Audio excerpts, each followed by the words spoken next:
और मार्च से पहले सभी लोग अपने काम में व्यस्त थे और खुश थे, आज़ाद थे और अपनी ज़िंदगी बस जी रहे थे। कोरोना ने मारी एंट्री और सब कुछ बदल गया। अब शुरू होता है लॉकडाउन का चक्रव्यूह।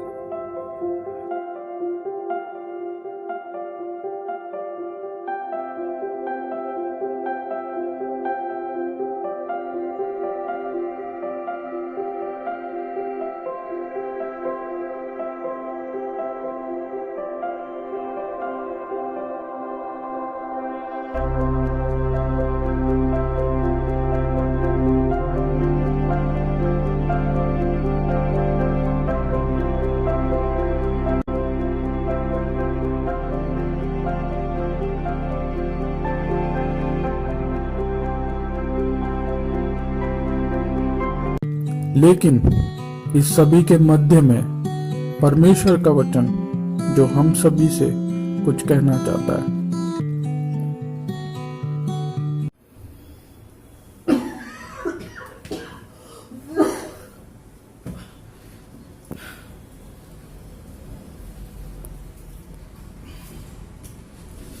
थक गया हूँ कितना गोली खा खा के। समझ नहीं आ रहा है, इस कोरोना ने मुझे बहुत परेशान कर रखा है। पता नहीं क्या करूँ।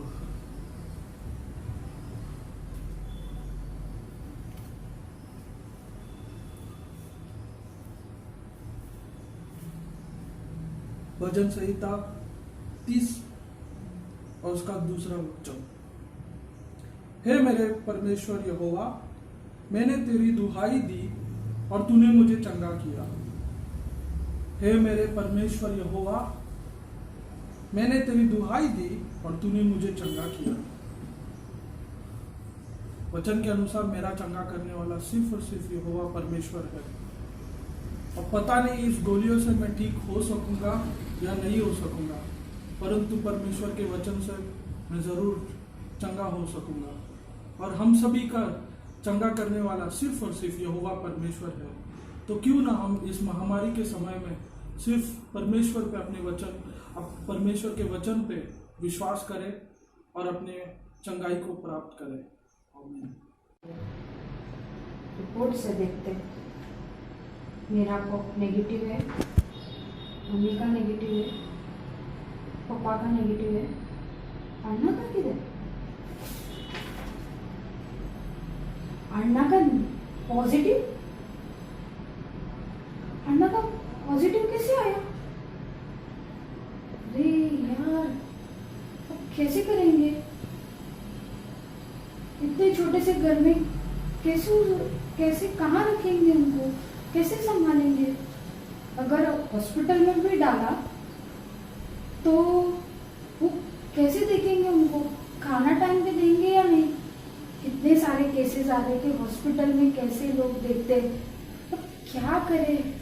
मम्मी पापा को भी कैसे बोलूं? कुछ समझना नहीं है, क्या करूं? अगर सबसे बड़ी चीज, अगर आज रिपोर्ट आया है तो 14 डेज मतलब कहाँ से स्टार्ट होगा? देखती हूँ, चेक करती हूँ। आज अगर अरे आज का वचन क्या है? पहला पत्रस अध्याय 5 वचन 7। अपनी सारी चिंता उसी पर डाल दो, क्योंकि उसको तुम्हारा ध्यान है। हाँ, ये तो बात मैं भूल ही गई कि परमेश्वर है जो हमारा ध्यान रखता है। मैं क्यों टाइम पास कर रही हूँ ये सोचते हुए कि क्या होगा, कैसे होगा, क्या होगा? हमारा ध्यान रखने वाला परमेश्वर है। और इस वचन में जैसे आज उन्होंने मुझसे बात किया तो उन्होंने मुझे बताया कि मैं हूँ तो तुम्हारे लिए, तो मैं क्यों इतना सोच रही हूँ? परमेश्वर है हमारे लिए और वो मेरे से भी ज्यादा वो मेरी चिंता करता है और उसे पता है हमें क्या चाहिए क्या नहीं चाहिए। तो आज के इस वचन से मैं आपको भी यही बोलना चाहती हूँ कि हमसे ज्यादा परमेश्वर है जो हमारी चिंता करता है। तो हम इतने सोचने से अच्छा परमेश्वर पे अपना सभी चिंताएं डाल के उस पर ध्यान रखेंगे तो वो हमारी सारी चिंताएं दूर करके हमें आजाद करेगा। आमीन। क्या हो गया? बॉस का मैसेज आया मेरे कि कल लॉकडाउन होने वाला है, कल से लॉकडाउन है और कल से जॉब पे नहीं आना है और पता नहीं कब आना है करके। अब मुझे पता नहीं कि क्या होगा करके, क्योंकि जॉब तो चले गया और मैंने बहुत कुछ सोचा था कि मैं ऐसे करूंगी वैसे करूंगी, कि मेरा बर्थडे आ रहा है, क्रिसमस आ रहा है, मैं क्या करूं क्या, मतलब इतना मुझे नहीं पता। अभी मुझे टेंशन भी आ रहा है कि इतना मैंने जॉब के बारे में सोचा था कि मुझे जॉब ये अच्छा मिला, एकदम बहुत बेस्ट मुझे जॉब मिला था। पता नहीं मुझे क्या करना चाहिए, मैं क्या करूं, मुझे समझ में नहीं आ रहा। मैं प्रार्थना करती हूँ, मुझे कुछ ना कुछ तो सॉल्यूशन निकलेगा परमेश्वर से। आमीन। मुझे वचन पढ़ना चाहिए best way. Matthew 6:33 Instead be concerted above everything else with the kingdom of God and with what he requires of you. He will provide you with all these other things. Amen. परमेश्वर मुझसे कुछ ना कुछ बात कर रहा है इस बारे में कि ठीक है मेरा जॉब चले गया बट परमेश्वर मेरे साथ हमेशा रहेगा। मेरा परमेश्वर मुझे कभी छोड़ेगा नहीं, मुझे ऐसा लगता है। और जो लोग का भी जॉब चले गया उनको भी मैं कहना चाहती हूँ कि चाहे हमारा जॉब चले जाए, हमारा चाहे कुछ भी चले जाए, बट परमेश्वर हमारे साथ हमेशा रहता है, हमारे साथ हमेशा चलता है वो। Proverbs 10:3 The Lord will not let good people go angry, but he will keep the wicked from getting what they want. परमेश्वर हमें कभी भूखा नहीं छोड़ेगा। अगर ये लॉकडाउन के समय में हमारा जॉब चले गया हो, चाहे कुछ भी हो, बट हमें वो पैसे की तंगी नहीं करेगा, हमें और अच्छा जॉब मिलेगा, हम बिजनेस कर सकते हैं। परमेश्वर हमें हर एक रास्ता दिखाएगा, क्योंकि परमेश्वर कभी अपने बच्चों लोग को भूखा नहीं छोड़ता है। और मेरा विश्वास है कि मुझे भी परमेश्वर यीशु मसीह भूखा नहीं रखेगा और एक नया जॉब देगा। और वेट करना है परमेश्वर के टाइम पे। जब विश्वास है परमेश्वर के ऊपर तो हमें किसी चीज से हमें डरना नहीं है। तो मेरा यही है कि विश्वास करो और वेट करो परमेश्वर के ऊपर। आमीन।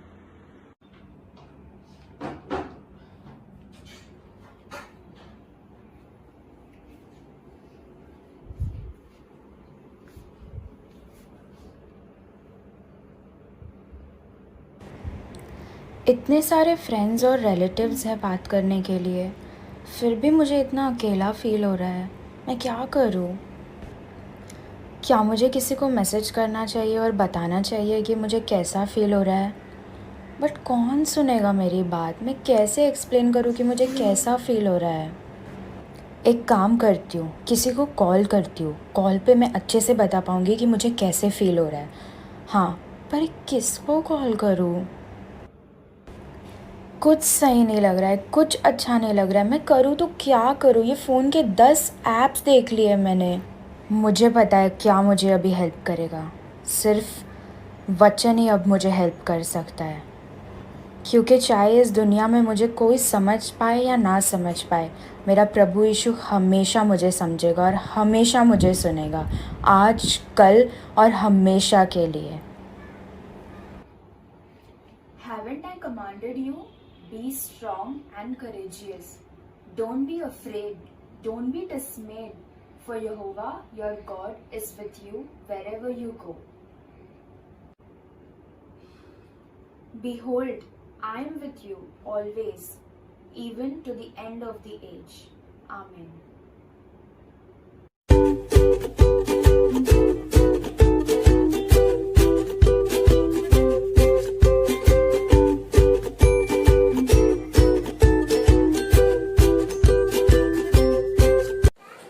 प्रेज लॉर्ड सभी को। तो जैसे कि आपने देखा कि आजकल लोग हर एक चीज से डर रहे।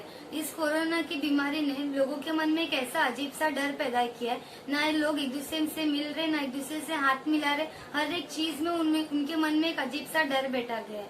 पर इसी डर में डर में परमेश्वर हमसे ये कहना चाहता है कि परमेश्वर का वचन इस प्रकार से कहता है, जैसे कि तो दूसरा तिमोथियस उसका पहला अध्याय और 7वां वचन कहता है कि क्योंकि परमेश्वर ने हमें भय की नहीं बल्कि सामर्थ, प्रेम और संयम की आत्मा दी है।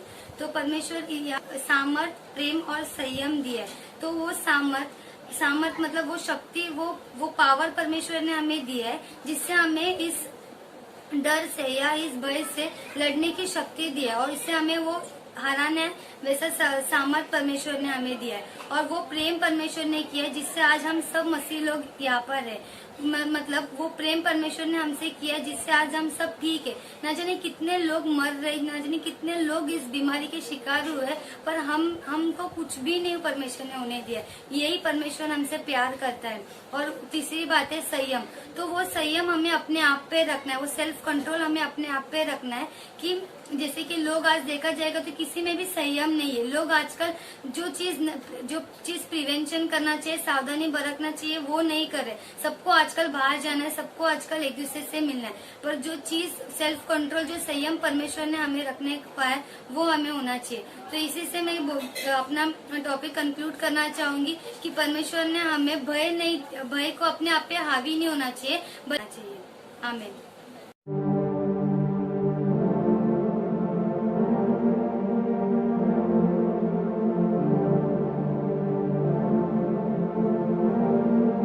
स्टैनली उठ, मेरे को झाड़ू मारने का है। ये लॉकडाउन चालू हो गया तब से तुम लोग सोते ही जा रहे हैं। उठ जल्दी, झाड़ू मारने का है। अरे मम्मी क्या करूं मैं उठ के सुबह सुबह? वही ये लेक्चर अटेंड करना पड़ेगा। मेरा काम क्या है दूसरा? समझता नहीं कुछ भी वो लेक्चर। एक तो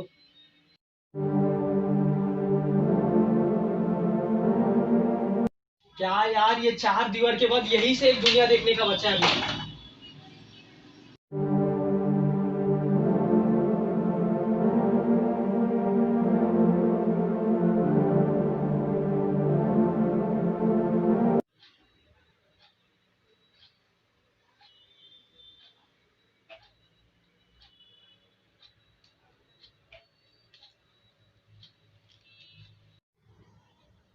क्रोध से परे रह और जलजलाहट को छोड़ दे।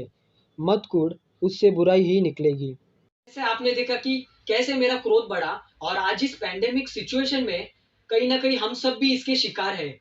परमेश्वर का वचन यहाँ पर कहता है क्रोध से बचे रहो, क्योंकि क्रोध सारे बुराई को लेकर आएगा। परमेश्वर के पास जाओ तो वो तुम्हें हर एक बुराई से और हर एक क्रोध से दूर करेगा।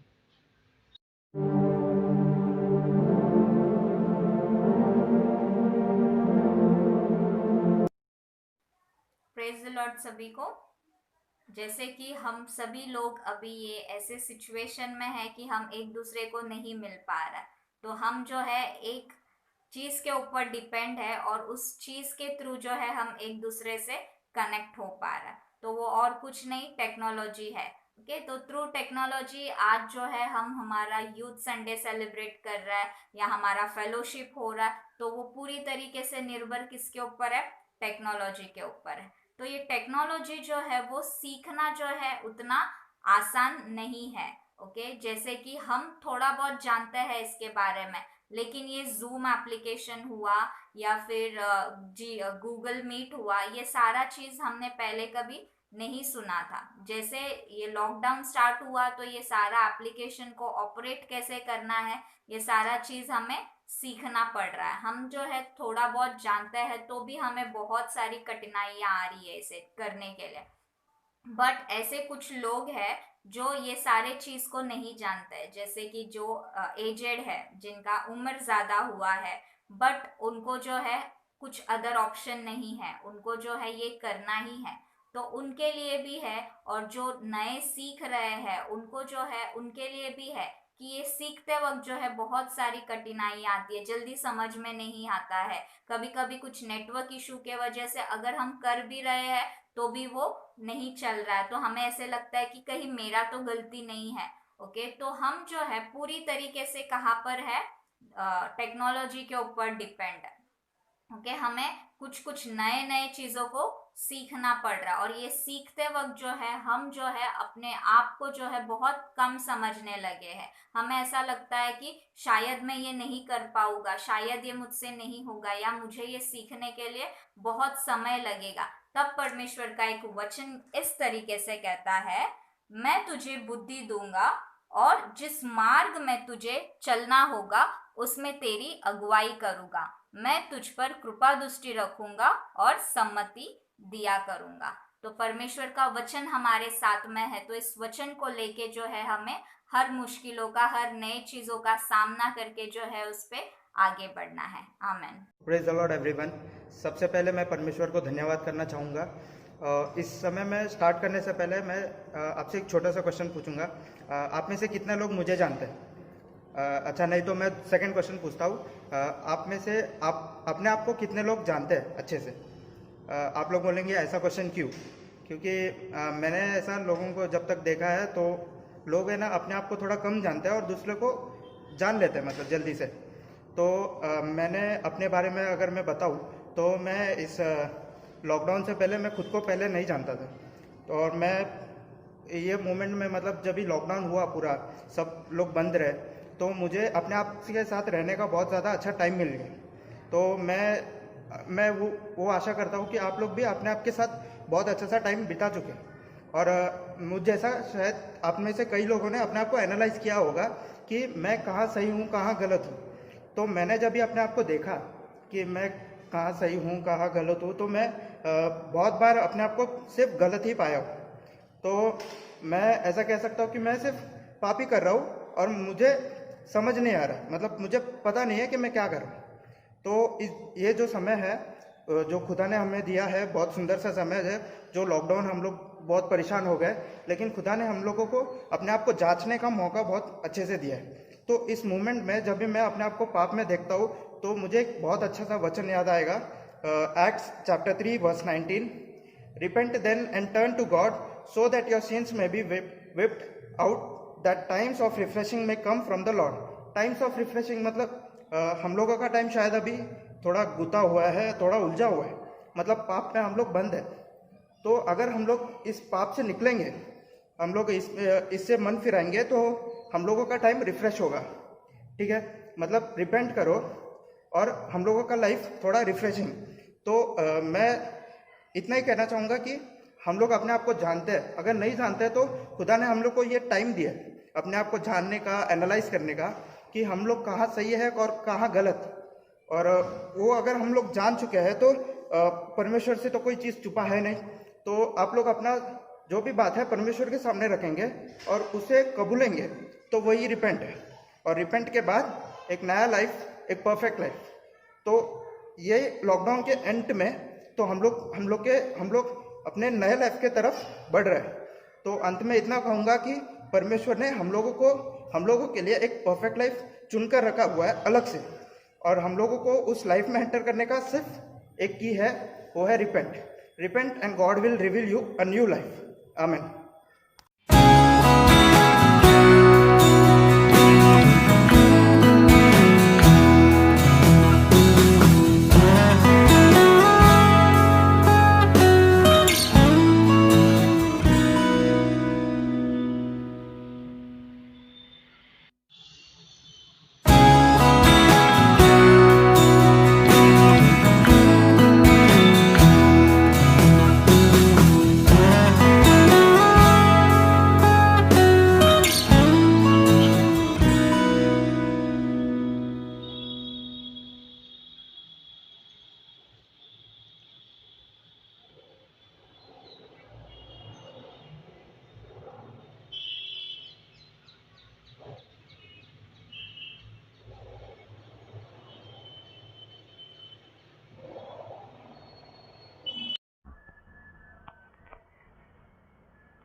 फाइनली 2020 खत्म हो गया। बहुत खुश हूँ कि भले ही ये 2020 सबके लिए परेशानी थी, बट मैं खुल के कह सकती हूँ कि ये 2020 भले ही मेरे लिए भी परेशानी हो, लेकिन मैंने ये 2020 में बहुत सारी चीज़ें सीखी। परमेश्वर के और भी करीब आना, फैमिली को टाइम देना, पेरेंट्स को समझना, गुस्से को कैसे कंट्रोल करना। सैलरी भले कट हो गई, मेरे जॉब भी चली गई, लेकिन फिर भी मैंने अपने आप को कंट्रोल करना सीखा। क्यों? क्योंकि मुझे परमेश्वर का वचन, और तब मुझे ये वचन मिला, समझ वाले का मन ज्ञान प्राप्त करता है और बुद्धिमान ज्ञान की बात की खोज में रहता है। नीति वचन 18 और 15। मैं जानती हूँ कि भले मैं ये बात को देर से समझी हूँ, आज 2021 में मैं हूँ, और भले ये वचन मुझे देर से मिला है, परंतु आशा करती हूँ कि आप परमेश्वर का वचन अभी आपको मिल रहा है तो आप इस बात को समझोगे और हर बात में आप अपने समझदारियों को दिखाओगे और परमेश्वर की योजना को जानोगे।